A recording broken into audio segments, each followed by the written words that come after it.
Pues yo voy a explicar un poco sobre lo que aprendí en las tutorías y en los materiales que se nos dieron sobre las normas APA y en general cómo debemos tener cómo debemos entregar nuestros trabajos de una manera más ordenada y eficiente, de que los catedráticos puedan tener un mejor orden sobre nuestros trabajos.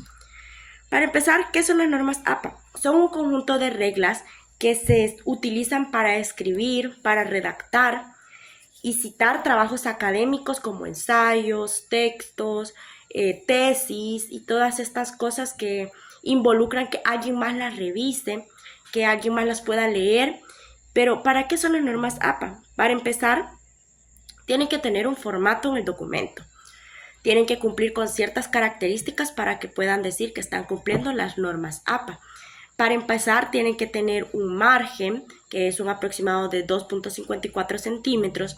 Deben de tener en tamaño carta, la hoja tiene que ser en tamaño carta, no hay que confundirse con el tamaño A4, que se confunden mucho porque son tamaños similares, pero el tamaño carta dice que son de 29.59 centímetros por 27.94 centímetros. Un interlineado, que es el espacio entre los párrafos, de 2.0, que equivale como a 2, le decimos nosotros.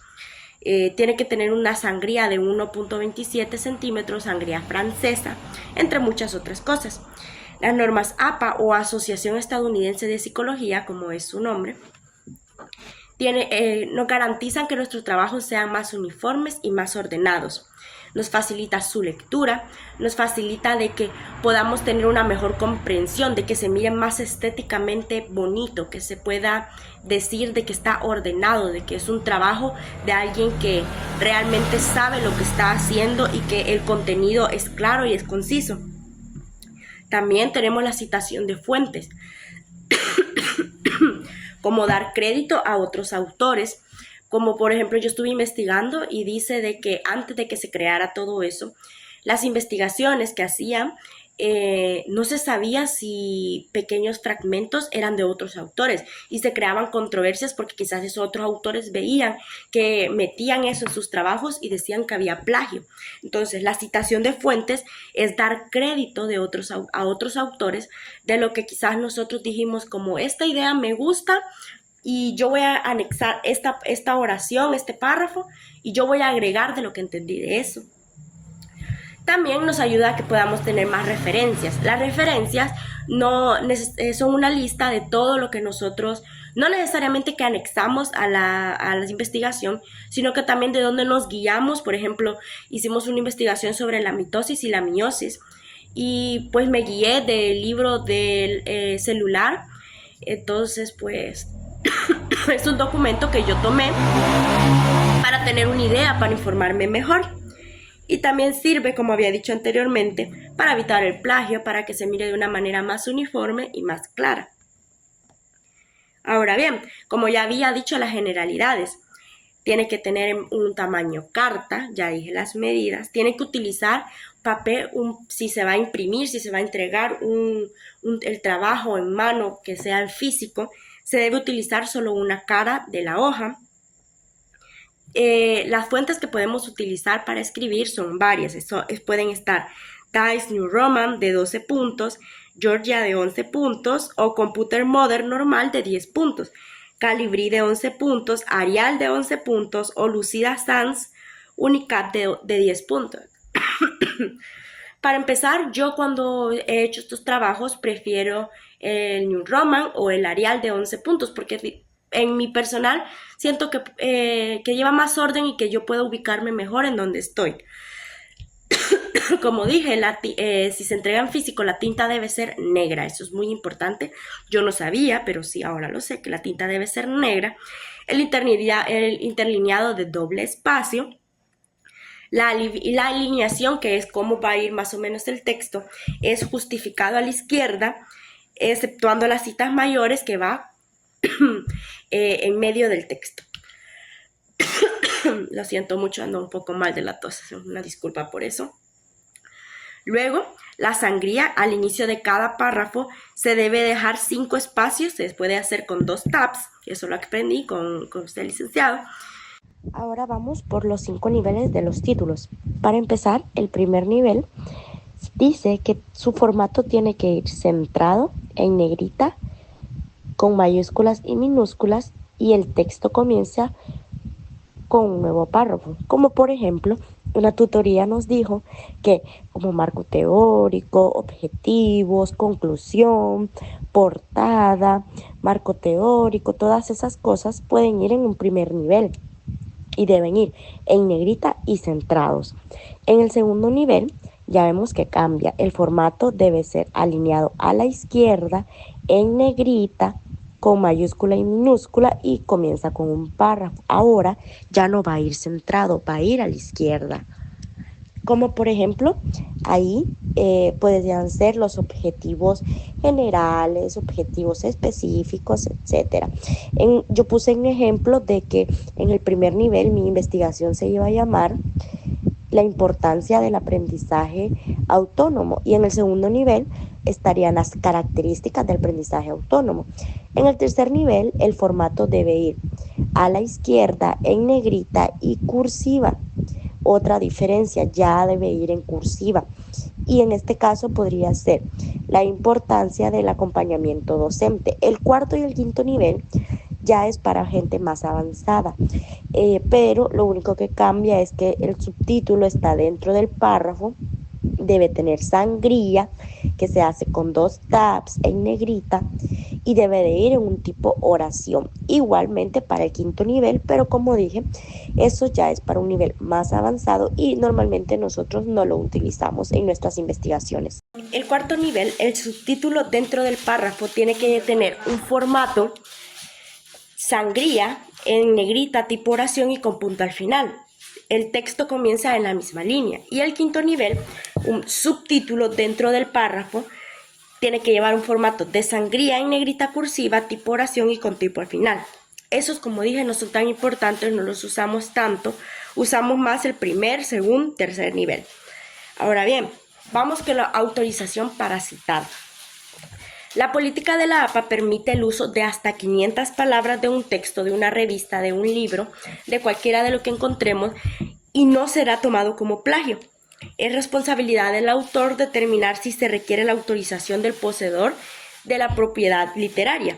La número 2. La APA no puede publicar material con propiedad literaria que exceda la determinación del poseedor sin determinación. No podemos excedernos de 500, por ejemplo, podemos citar un párrafo y está bien, pero si ya queremos citar un capítulo completo en nuestras investigaciones, debemos investigar y se debe pedir primero autorización del autor de la revista, de lo que sea que vayamos a citar, para poder corroborarlo y poder anexarlo. Si excedemos esas 500 palabras, ya es tomado automáticamente como plagio y no es funcional para nuestra investigación. Ahora bien, vamos con los tipos de cita. Para empezar, tengo la cita textual o directa.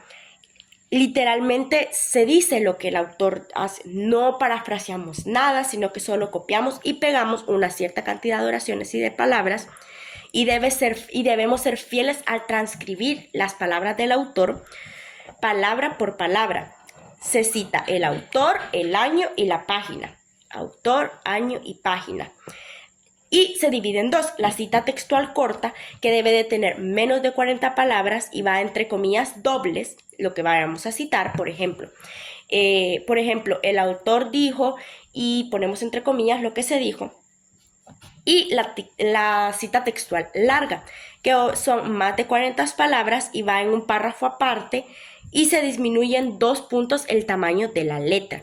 Por ejemplo, si estamos usando Arial 11 y queremos anexar una cita textual larga, pues debemos bajarle a esos 11 puntos a 9 puntos para que se note un poco más. Eso hace mucho énfasis en el contenido. El contenido de la cita va en primer lugar. Lo que yo pude entender para poder aprender a diferenciar mejor las citas es de que la cita textual, el contenido de la cita va en primer lugar y al final del paréntesis va el autor, como había dicho el autor, los autores, el año y la página. Autor, año, página, en ese orden. El énfasis en el autor, el nombre del autor de la cita va en primer lugar y al final del paréntesis el año, el autor y la página correspondiente. Ese es el tipo de cita textual. Ahora también están las citas narrativas. El autor se incluye en la narración del párrafo, como por ejemplo, hace poco hice una investigación sobre lo que opinábamos de la salud en el sector público, de cómo el seguro social no está funcionando en el área del occidente y se nos está, a las personas que pagan por eso en instituciones privadas se les está descalfando ese dinero de sus salarios. Entonces, lo que yo hice fue de que tomé un artículo del periodista Gerson Guzmán de HCH, en donde él exponía sobre esto y empezaba y yo ponía como mi frase, lo que yo opinaba, y luego anexaba la parte de Gerson Guzmán. Como dice la narrativa, la fecha se pone entre paréntesis, énfasis en el autor y implica el uso de frases de citación. En la narrativa nosotros ya nos involucramos más, no es tan textual, no es tan directa como la cita textual directa. Y el autor va primero y la fecha de la publicación va entre paréntesis. La parentética se menciona la idea y los datos del autor y la fecha aparece. Ahora, vamos a hacer un ejemplo de citación de acuerdo al número de autores según la APA número 7. De un autor en la narrativa se empieza con el apellido y entre paréntesis el año.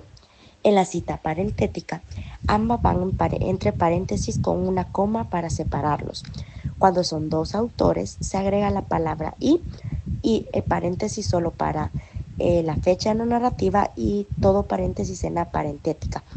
Y en tres o más autores se agrega el ET y el AL y nuevamente la fecha entre paréntesis y en la parentética ambas entre paréntesis. Ahora, una bibliografía APA para citar un libro debe de ser autor, año, título y editorial. Allí pongo un ejemplo en donde primero agrego el autor, Porti MC, el año 2006, Obesidad infantil, el título y editorial Imaginario. Anexo otro ejemplo en donde agrego la información del autor, la información de la fecha, la información del título y la información de la fuente o editorial. Y para finalizar, haré un pequeño apartado para la diferencia entre cita, referencia y bibliografía. La cita es una idea que se extrae de un documento de una manera textual o parafraseada y que sirve para fomentar la investigación. La referencia es un listado de los datos específicos de todas las fuentes de información citadas en el texto. Esas normalmente las confundimos con lo que es bibliografía. Y la bibliografía son las fuentes, autores o recursos que no se citaron en el texto, pero que nos funcionaron como antecedentes de lectura. Por ejemplo, para poder ampliar más nuestra información y nuestro conocimiento, y no necesariamente debemos ponerla en las referencias, puede ser una imagen, un audio, etc.